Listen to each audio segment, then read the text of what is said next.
Howdy folks, this is Brian and I'm here with Andrea, and we have the great opportunity to talk to Paul Wolkowinski.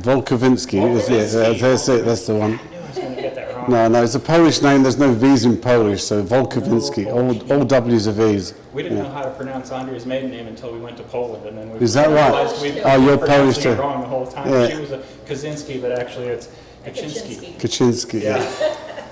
So I understand. Oh, very good. Okay. So you've actually been teaching Indian clubs for quite a while, but you also seem to know a lot about the history of Indian clubs. Yeah, well, you pick things up as you go along, and one of the first reasons I started touring, which was more from my personal point of view, to learn about it rather than to teach it. And when I first came to the States, I suddenly found when people were saying, and I met up with people who followed me on YouTube, and they said, well, how do you do this? How do you do that? And I suddenly found myself in a situation where I was showing them how to do it. And then, cut a long story short, people asked me if I'd come and do a workshop, and slowly I got into teaching. But my first workshops, what I considered simple at the time, were way too complex, and I used to backpedal like crazy, and I'd rewrite the whole thing the following year, do it again, and it was just backpedaling again. So it took me about 3 or 4 years to actually get to the level that we've done today, for example, where I show you sort of basic stuff, foundation stuff, rather than doing combinations and sequences of circles. And now what we've done today is they're like the circles are jigsaw pieces that you can put together. It's as simple as that, really. And once I'd hit on that formula, then suddenly it all started to make sense.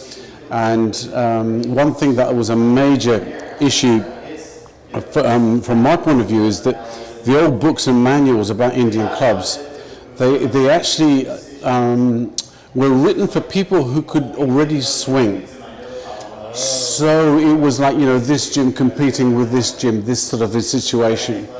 And none of them talk about grip work, for example, and they're they're very scant information about all of that. They just talk, my circle better than their circles kind of thing, which is really quite funny. So that must have been going on because all those books came out, and not at the same year, but a similar sort of timing, with Kehoe writing his first book and publishing that in 1866, and then going through the last books were sort of the 1920s or maybe a little bit earlier. And then that was it. That was the Indian club started falling out of favor because of organized sports, especially in the States, like gridiron and baseball, basketball, all those sports, the spectator sports started to come in a big way. And Eugene Sandow was another person who was very much responsible for, he had a beautiful physique, beautifully worked out, everybody wanted to look like Eugene. So suddenly, the idea of Indian clubs was put to the side and ridiculed by equipment manufacturers who were pushing and promoting linear equipment like most gyms have these days. Push-pull kind of stuff. Push-pull, vertical, linear machinery, yeah. So, as I've travelled around, I've picked up things and then, referred to books and then reread books that I might have read years ago and then really not taken them in enough. I've had that happen to many times where, I've looked at a book and then I thought, I'll just go back to that one and see what that one says. And it suddenly started to take off in the sense that after 2 years, I thought, the Indian club's done it. And then it was suddenly, I re-looked at a book about the back circle, which we did today. And the explanation of the back circle suddenly became so clear. Couldn't understand it before. Then it became clear, and it just opened the sort of realm of it up.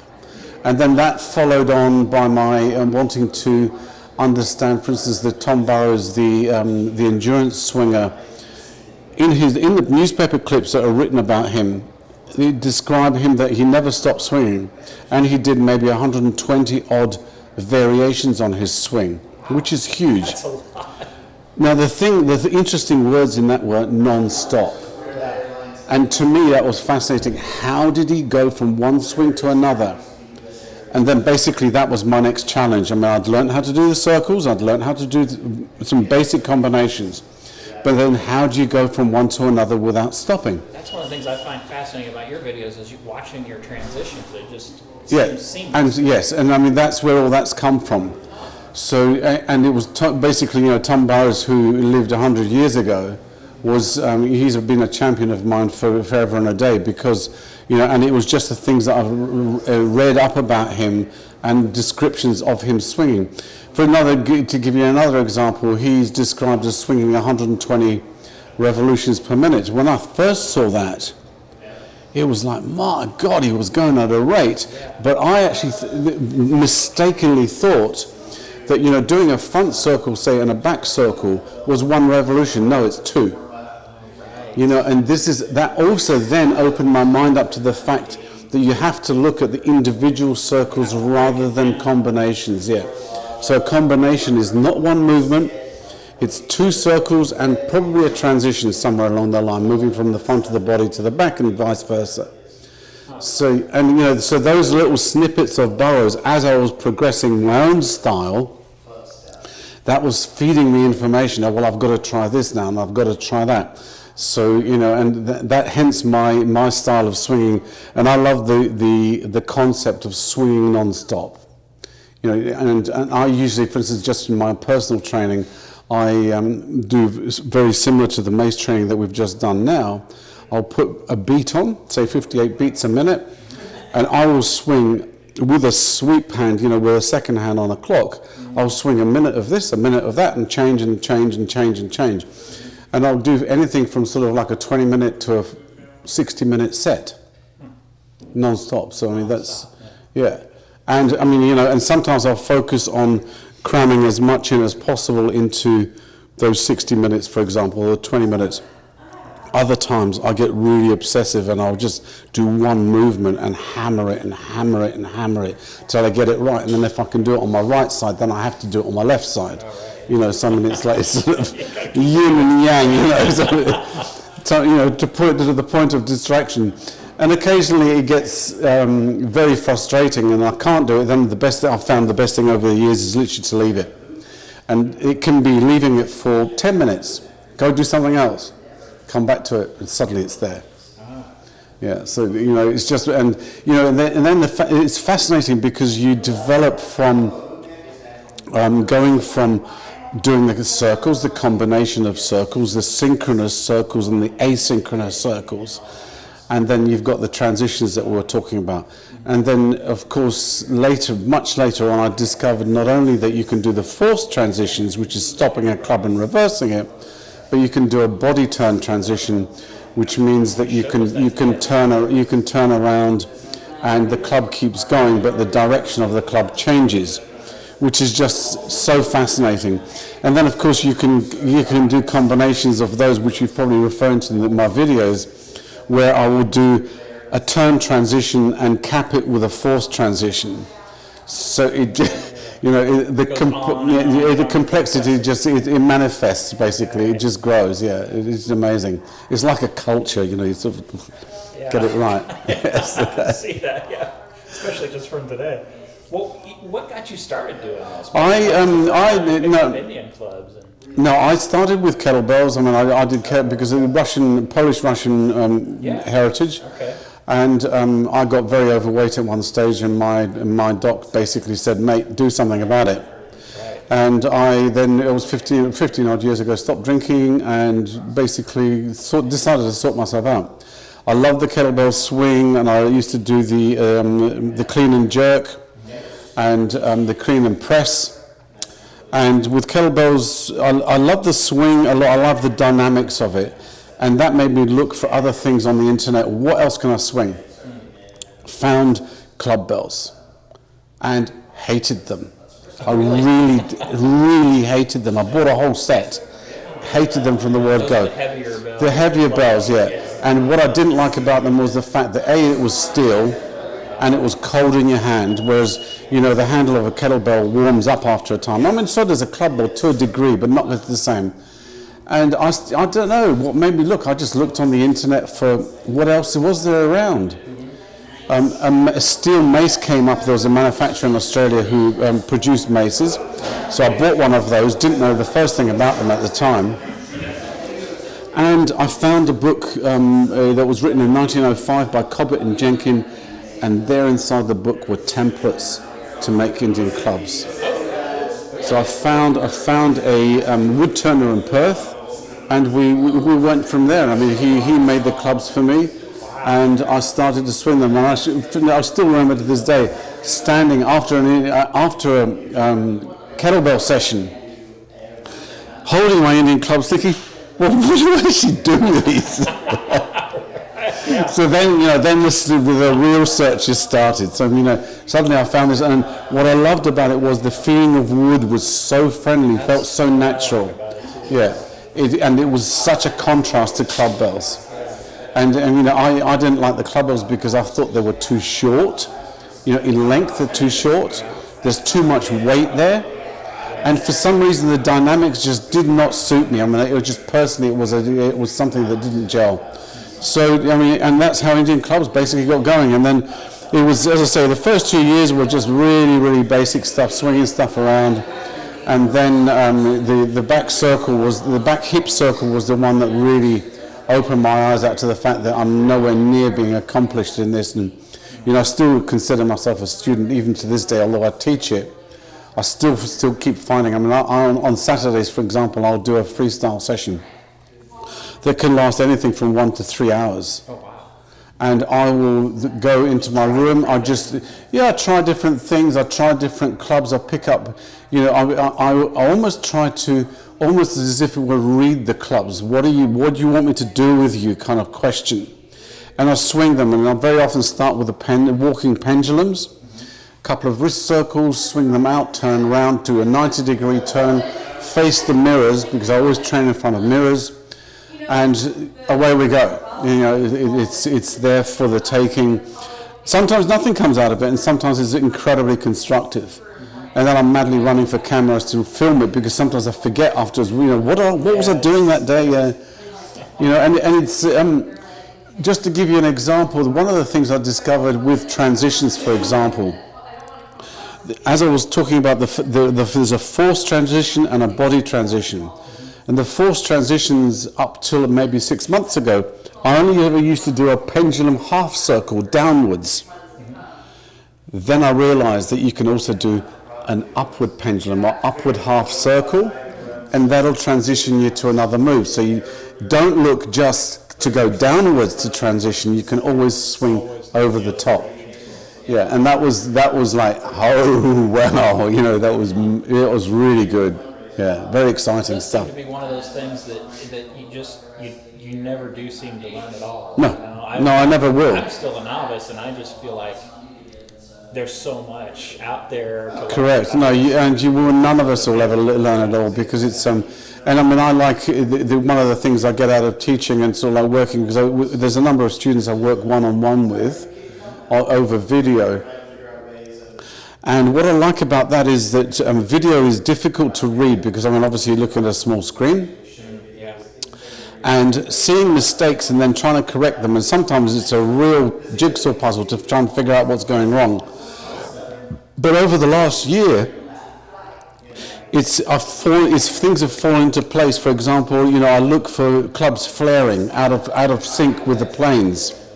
So the sagittal plane, frontal plane, and if I see a club like leaning to the back when it's on the frontal plane, there's something wrong. So that means there's probably something to do with grip, or the palm is facing in the wrong direction, facing the floor or whatever, and that's all sort of fallen into place in the last year. But that's been a long time coming. It's like 15 years later. That's a whole other thing to learn. Yeah. It's to teach online and spot the mistakes and then figure out how to fix them. Because that's very much part of it. So that's been very interesting too. And through that, some of the things that we've been going through today, over the last year, I've just completed finishing the manual that you'll get in email. And some of the stuff that's in that manual has come from those sessions with students where I've had to correct stuff and literally couldn't figure out how to fix it. Then we managed to fix it. And then I thought, well, no, that's a very important part of the learning process. Makes sense. Interesting. Yeah. So I know these exercises aren't necessarily well known. No. So if you're a beginner, like I was a beginner, and what I did was I just started searching online. What's your recommendations for somebody who maybe is watching this video and says, I want to try that? Well, the thing is, I mean, online, there's a number of people that I would say, yeah, definitely give them a watch, but it's well worth doing a workshop. But I got a lot out of this. That's why we've only been here one day. Yeah, Tremendous. doing a workshop is it's like it's a jump start. But otherwise, you can start the same way as I did. I mean, look at old manuals, which they're all free to download on the internet. It's just a question of finding them. And the National Archive here in the States has got a mass of them. If you just literally put in Indian clubs, it'll come up with books about Indian clubs. They've all been scanned. I mean, Google's got a heap of them too. So I mean, you can learn out of books. It's much slower. The book's a very flowery language that was written sort of end of the 1800s, and that's. But I mean, that's the way to start. Or alternatively, there's videos. I've got a series of videos on a website called Indian Clubs Academy, and they're basically intended to teach you the basic circles: inward, outward, hand change, inward, outward on the other side, with one club. Quite a few of those. Yeah. A lot just from those videos. Yeah. So that was, I mean, people are always welcome to come and have a look at those. I mean, it's a freebie basically. All they do is put an email address in to get access to it. And I mean, I do send out like a letter every so often, but it's as and when time allows that to happen. It's not frequent. I don't do a frequent newspaper with tips or anything like that. It's how I feel, especially with getting sick over the last few years. That's been very hard to keep up, to keep going. Yeah. So I've kind of got lost with that, but I'm hoping to get back now because I'm feeling a lot better after sort of getting over. A couple more questions. Sure. People ask me this a lot, and I Sure. know you touched on it a little bit, but the difference between meals and jori. Okay, I know there's some history there too. Go history-wise. You've got to imagine that going back centuries, modern-day Iran or old-time Persia and India shared borders, and there were people transitioning over those borders backwards and forwards. There was a part of, I think it was on the Silk Route also. So I mean, it was a trading route, through there, and because there were great riches in India. People coming and going, and then it crystallized with the East India Company setting up a base in India. They were very unscrupulous in their trading, very, very colonial and superiority based, very cruel in their handling of natives. But they basically raped and pillaged India. And so going to meals and jori, they shared a border. The meals go back to that story I told you about Cyrus the Great warrior with his army. He wanted to train the army for endurance with equipment, slightly heavier equipment, not too much, 2 to 3 times heavier than their swords and shields.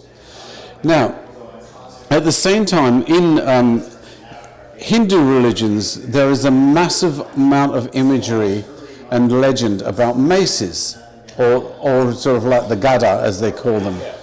And that has fused. Now, what's interesting, the mace does not appear in Iran at all. But in India, the mace appears and the jori appear. Now, the difference, basically, the technique difference is that in Iran, the meals are shorter. They stand about 28 inches long, and they are a non-body contact. And so you don't touch the body, the upper body with them at all. You swing them by holding them. You incline them into the body a little bit, and swing them literally just one over one shoulder, another. Very rhythmic. It's always done to drum beats and so on. In India, on the other hand, jori are swung individually. It's a group exercise in Iran. It's an individual exercise in India. And the Jori are massive. They basically come up to your breast level when you're standing, like the maces do. And in India you have the Jori and mace. And the clubs are massive. And there was a smaller club which is called a Mugdar, that's Mugdar, which was basically like a rolling pin with one handle on one end. They were about 4 pounds from memory. And they were a training club for the younger sort of wrestlers to learn how to swing Jori. But then the British came along, and I suspect that they created the Indian club from the Mugdar rather than the Jori.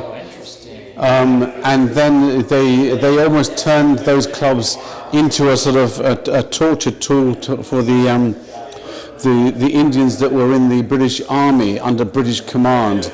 And the English officers were very, very nasty in trying to prove their superiority and punish what they considered the Indians to be effeminate at the time, which is quite shocking. Because if you think about it, hot climate, steamy climate, full of diseases and all sorts of things that the Europeans were falling about from, and yet the English came in there saying that they were better than everybody else and that the Indians were effeminate. I mean, get your head around that one. So it's a very sad story, really. And I mean, I've been over there so many times trying to support it as much as possible, but it's there. I mean, that's what actually happened. And eventually, the club got modified because the army still used swords. Rather than that, Mugdar then got shorter, and it had the balance adjusted and moved towards the wrist. So it was moved to more than And I've held a turn of the century sword and a 2 pound Indian club. Swords weighed around about 2 pounds. Indian clubs weighed 2 pounds, and the balance is exactly the same. That's interesting. Yes.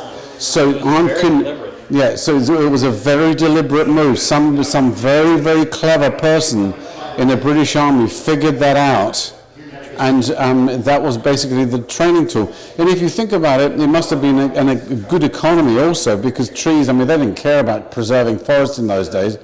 If they needed more clubs, chop some more trees down and turn them, and they could get them locally made. They didn't have to ship them from England and all this sort of stuff. So that's a little bit of history about the sort of clubs and crossing the borders. And yet and going from a training point of view, so the training in India is very much individual, more of a spectator thing. So a crowd gathers round and they go ooh and ah when the guy lifts heavy Jori and stuff and weights. Whereas in Iran, it's more of a group exercise, and it's like a spirit building, very positive sort of situation, and it's quite magical. I mean, I loved it. I loved it being there and actually taking part in that. And there's maybe sort of in the goud. Yeah, I mean, it's called a goud. It's a drop of about 2 feet into the ground, usually octagonal. Yep, and which is a favourite of the Iranians, that shape. And maybe 16, 20 men jump down in there wearing the Shavalak shorts. Used to be, prior to the current government, I think, I'm not 100% on this, it used to be bare-chested. It always was done bare-chested, but now it's been decreed that it has to be t-shirts have to be worn. Some people don't wear t-shirts to this day, so they go bare-chested. And the shorts were basically for wrestling. At the end of the training, they would be wrestling, but that wrestling is kind of now more of a specialized sport, but the training still exists. The sad thing is, in both countries, both the disciplines, Mils and Jori and Mace, are dying out because modern day gyms are going in there, and the well-to-do in Iran and in India are going to pull me gyms, I call them, the linear stuff. And and I've had Indians write to me after they've been to my website and YouTube page and say, I didn't know this existed in India. Oh, wow. Oh, yeah. This has happened many times. So, that's the extent of it's an extinction. Wow. Yeah. And I mean, there's a few of them who are, it's really sad. It's really sad. I mean, it makes me almost want to cry when I go there. You know, because you see these flash gyms popping up in New Delhi and Varanasi and stuff. And I'm thinking, I'm going around the corner to where I know there's beaten earth and they're poor as anything. You know, they don't earn a lot of money, those guys. They can't afford anything, so they make all their own kit. And you know, a piece of bamboo and a concrete block is basically what they can do. You know, which is amazing. I mean, the fact that they're still doing it is amazing. You know, you got some videos about that up on your website. Yeah. So, if people want to find you online, where are they? Well, I've got sure. So my social media, Instagram is at wolkowinski.com, which is WOLKOWINSKI. Facebook, it's Paul Taras Wolkowinski, and then my website basically is the best place because there's teaching videos there, and lots of articles about mace, how to make a mace, and so on. All free, and that's indianclubs.com.au at the end of it. And the small teaching website, which is going to start growing now, because that's my next plan, is to start developing that, to make it available online as a teaching resource, is indianclubs.com, no AU at the end. So indianclubsacademy.com. Oh, indianclubsacademy.com. Yeah, and that's going to be the teaching aid that I will be using to post more teaching videos, and that'll be some form of a subscriber type format. Because at the moment I've been, everything that I've been posting up has been with no, it's been for free. Yeah. You know, I've not sort of charged for anything, and I think, I am, newly retired, and I need to be generating some form of an income. And this is something that I love doing, so it's not going to be a problem. I'm not going to get fed up doing it. Yeah. So I've just finished setting up a studio in Perth where I can. Well, yes, to a degree. What I've done is, I used to have my beautiful old studio in the house that we owned till about 2 years ago, and we sold it when I got diagnosed, got sick, and all this sort of thing, and then moved away from. We decided to sell it because I couldn't deal with the maintenance, and with my medications were just so heavy duty. And we owned an apartment, so we decided to move into the apartment and get rid of the house. And that's what we've done. And I've set up a studio now that I can draw curtains, right, because I've got a wall-mounted collection of clubs and all that sort of stuff. And I can hide them behind curtains, which means that I can show movements in particular without the distraction of everything else. Because I have many times on some videos, I love to watch your videos, and especially the clubs at the back. Yeah. And I thought, well, you're not watching what I'm doing. So, and after that happened a few times, I thought, well, no, that's fair enough. And sometimes I'll swing in front of the clubs. Yeah. But if I want to teach and do it properly, people have to be able to see what I'm doing. And I've invested a lot of time in sort of like learning how to, do slow motion video and all that sort of thing. So that's on its way. That will be happening this year. Yeah. That'd be great. Yeah. Wow. All right. Well, Paul, thank you very much. No, it's a This pleasure. is day one of our class together. Sure. And day 2 tomorrow, and I'm sure it'll be just as good or better. Thank you. No, it's a pleasure. Thank you very much for letting us interview. No, sure, no problem at all. No problem.